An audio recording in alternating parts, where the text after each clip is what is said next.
This video is about spatial quality. This is one of the items in the rubric, so it's one of the things we assess your designs on. What is this? This very abstract concept of spatial quality. Try to show this with a few buildings you've already seen in earlier videos. For example, this one, the Zonsbeek Pavilion by Aldo van Eyck. We already know this design has a simple idea: 6 parallel walls, semicircular protrusions, pedestals for the sculptures. And we've also already seen that the architect designed all the spaces in a very deliberate way. He really thought about it.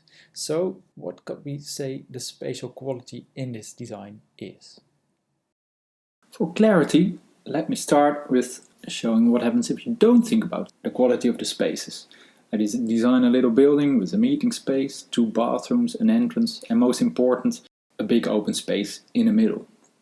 Here are all the rooms, the entrance. But you see, if I do it like this without thinking, the big open space in the middle becomes a lopsided thing. It's rather formless.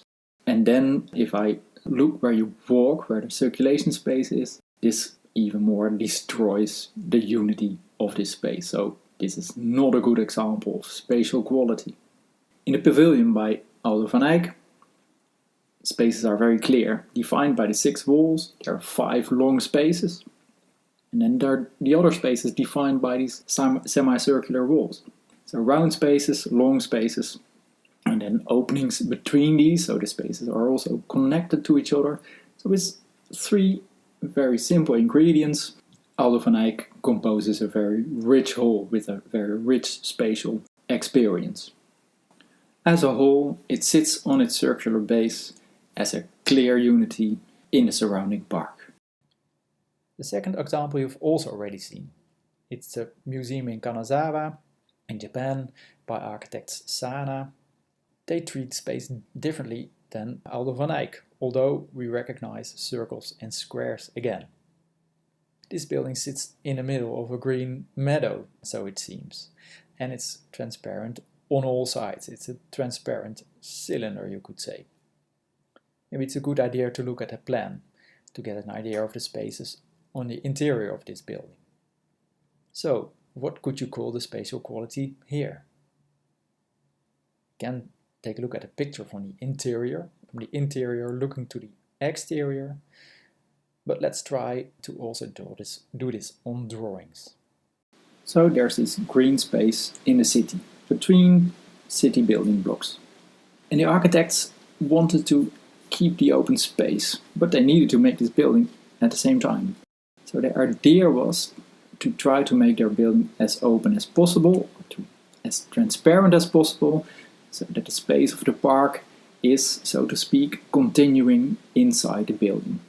That's why they put all the spaces inside the building as separate boxes, and also some courtyards also as separate boxes. Then there are just spaces here which are connected to the outside, and sometimes long sidelines through the building, which keeps its openness. And then in the totality of the green space in the city is kept open.